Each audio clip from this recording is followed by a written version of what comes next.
True,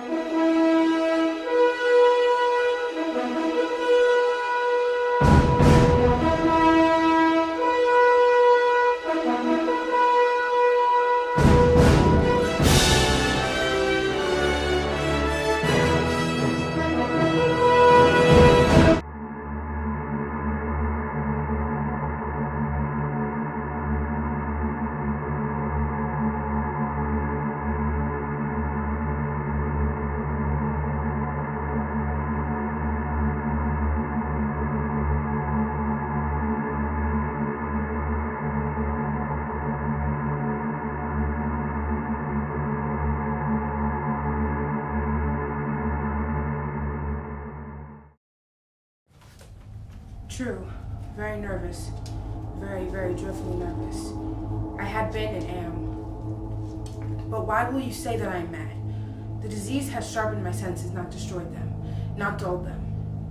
Above all the senses of hearing acute, I heard all things in heaven and in earth.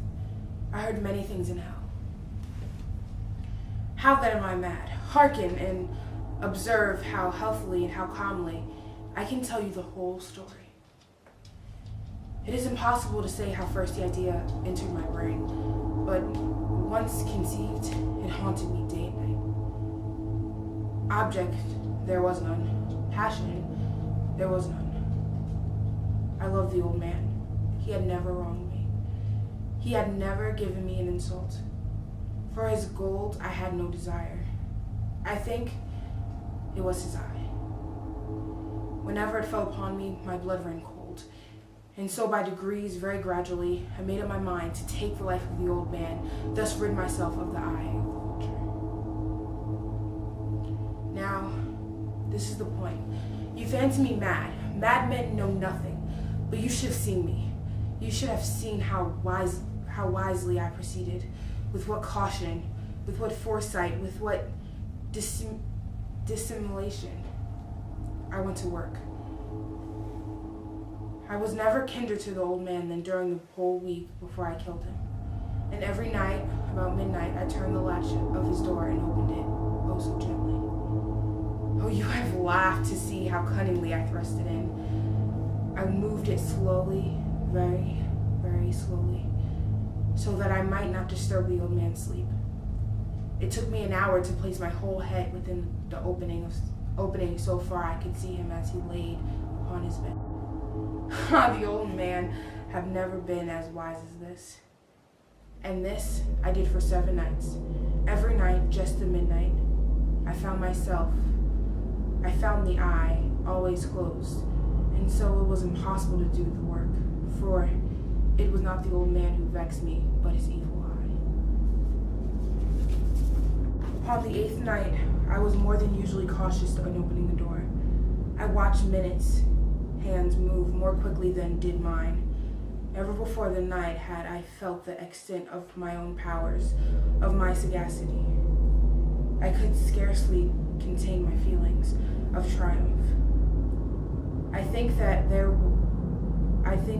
I was opening the door little by little, and he not even to dream of my secret deeds of thoughts.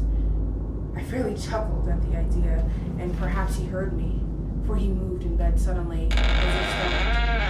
And I didn't think I drew back, but no. I had my head in. I kept quiet and still and said nothing. For a whole hour, I did not move a muscle. Presently, I heard a slight groan, and I knew it was a groan of mortal terror. It was not a groan of pain or of grief. Oh no, it was a loud, stifled sound that arises from the bottom of the soul when overcharged with awe. I knew the sound well. I knew that he'd been lying awake ever since the first slight noise when he had turned in bed. He had been saying to himself, "It is nothing but the wind chimes. It is only a mouse crossing the floor, or it is merely a cricket which has made a single chirp." When I waited a long time, very patiently, without hearing him lie down, I resolved it to open a little.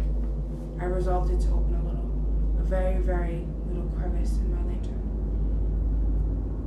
Until a single dim ray, like a thread of spider, shot out from the crevice and fell upon the vulture eye. It was open, wide open, and I grew furious as I gazed at it. I saw with perfect distinctness, as a dull blue with hideous veil over that chilled the very marrow of my bones. But even yet I refrained and kept still. I scarcely breathed. I held the lantern motionless. The old man's hour had come. With a loud yell, I threw open the lantern and leaped into the bedroom. He shrieked once, only once. In an instant, I dragged him to the floor and pulled the heavy metal over him. I then smiled gaily to find the deed so far done. The old man was dead. I removed the mattress and examined the corpse. Yes, he was stone dead. I placed my hand upon the heart and held it there many minutes. There was no pulsation. He was stone dead. His eyes would trouble me no more. If still you think me mad, you will think so no longer. When I described the wise precautions I took for the concealment of the body, the night wandered, and I worked hastily, but in silence. I took up 3 planks from the flooring of the chambers and deposited all between the scantlings. I then placed the board so cleverly, so cunningly, that no human eye, not even his, could have detected anything wrong. There was nothing to wash out. No stain of any kind. No blood spot whatever. As the bell sounded the hour, there was a knocking at the street door. I opened the door, it with a light heart, for what I had now to fear. There entered 3 men, who introduced themselves with perfect suavity as officers of the police. A shriek had been heard by the neighbor during the night. Suspicion of foul play had been aroused. Information had been lodged at the police, and they, the officers, had been deputed to search the premises. I smiled for what I had to fear. I bade the gentleman welcome. The shriek, I said, was my own in a dream. The old man I mentioned was absent in the country. I took my visitors all over the house. I bade them search well. I led them at length to his chambers. I showed him his treasure, security, undisturbed. In the enthusiasm of my confidence, I brought the chairs into the room and desired them here to rest for their fatigues, while I myself, in wild audacity of my perfect triumph, placed my own seat upon the very spot beneath which reposed the corpse of the victim. The officers were satisfied. My manner had convinced them.